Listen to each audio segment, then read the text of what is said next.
Counselor, in about 60 seconds, because I only have 5 minutes, could you tell me, in your opinion, what, if anything, is wrong with the criminal justice system in America? Senator, thank you for that very broad and very important question. You're welcome. I understand that there are numerous issues involving the criminal justice system that are the matter of vigorous debate in the public. Give me two. Give me two things that you think are wrong with our criminal justice system. Senator, I truly respect the role of policymakers in considering questions like this. It involves so much study of empirical data. Counselor, I understand that. But give me two things. Maybe you don't think anything's wrong with it, but if you could give me two things you think, in your opinion, are wrong with our criminal justice system. Senator, in my 12 and a half years of practice in post-conviction law, I have observed instances where individuals were denied fundamental rights that were defined in the Bill of Rights. And I, in many cases, have been able to assist those individuals in seeking vindication. Okay, let's move on, Counselor.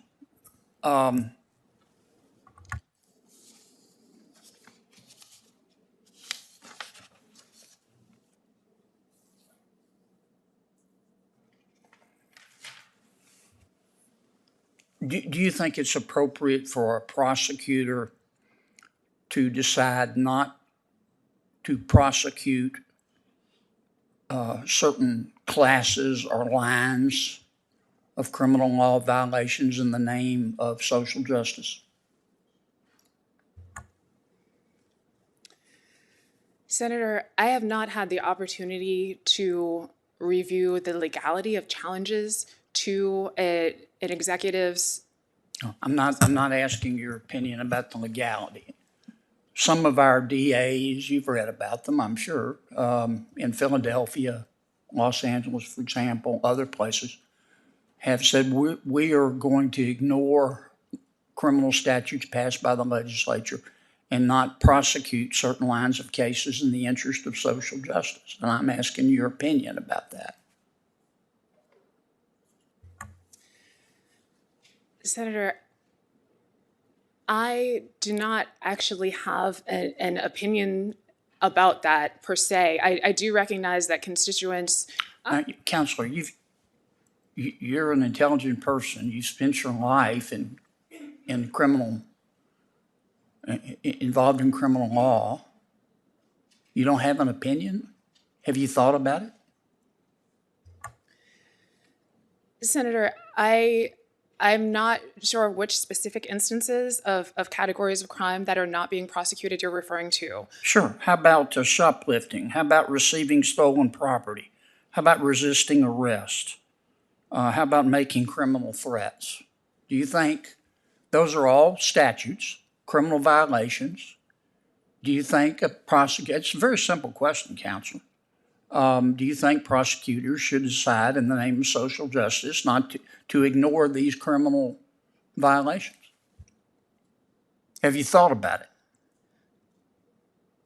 Senator, I can't say I have. You're telling me you've not given any thought to this? Senator, None whatsoever. Thank you. Counselor, I don't believe you. I'm sorry. I just don't believe you. You're a well-read, intelligent person. And I don't know why you won't give me your opinion on this.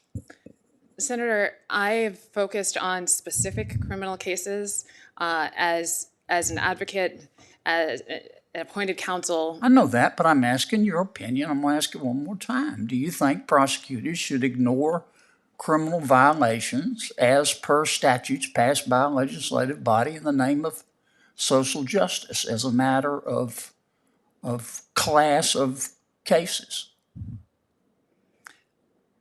All I can say, Senator, is I believe that prosecutors have a very important job. And that I agree. Their job is enormously important. I'm just asking you to answer my question. I can't vote for you if you're not going to answer my question, because I don't know what position you're going to take if you're on the court. Thank you, Senator. Would you answer my question? I would hope that prosecutors would use all of their tools and resources to make important decisions about issues such as the one that you've raised. And if confirmed, I would review the legality of any challenge. Counselor, I'm very disappointed. I'm getting word salad here, and I don't even have dressing on it. We both know what I'm talking about, and I think your refusal to answer gives me the answer. With all due respect. Thank you, Mr. Chairman. Thank you, Senator Kennedy. I'm going to comment on this, your question. Well, I'm going to want to respond. I want you to. Okay. Attorneys and prosecutors make decisions every single day as to what cases will be prosecuted and which cases will not. It is physically, legally impossible to prosecute all cases. They establish priorities. They try to serve the public in establishing those priorities. Every prosecutor makes that choice. They can't prosecute every possible violation of the law. That's just part of their responsibility. I don't see why that is a reflection on whether or not you agree with their choices or not. Some are going to take a much different view than others. That's just the nature of it. And in terms of summarizing what's wrong with the criminal justice system in 60 seconds, challenge any one of us to do the same. Well, Mr. Chairman, you know, Dick, the affection that I have for you, but this is the third hearing in which you've made editorial comments about my questions. But I'm leaving the floor open to you. So I want to respond.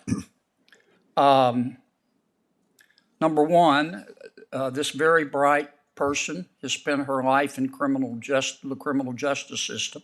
I don't think it's unreasonable to ask what, if anything, she thinks is wrong with it and get a candid answer. Number two, of course you're right about prosecutorial discretion, but you and I both know that's not what my question was about. We have a number of district attorneys that have taken the position that they are going to ignore criminal statutes passed by a legislative body, and they are not going to prosecute, they meaning the prosecutors, an entire line of cases, for example, shoplifting, receiving stolen property, resisting arrest in the name of social justice. Now, Mr. Chairman, we both know what I'm talking about, and so does the witness. And I don't know why she won't answer the question, and that's the point I was trying to make. I mean no disrespect to either of you, but I think my questions are perfectly appropriate in this environment. Thank you, Senator.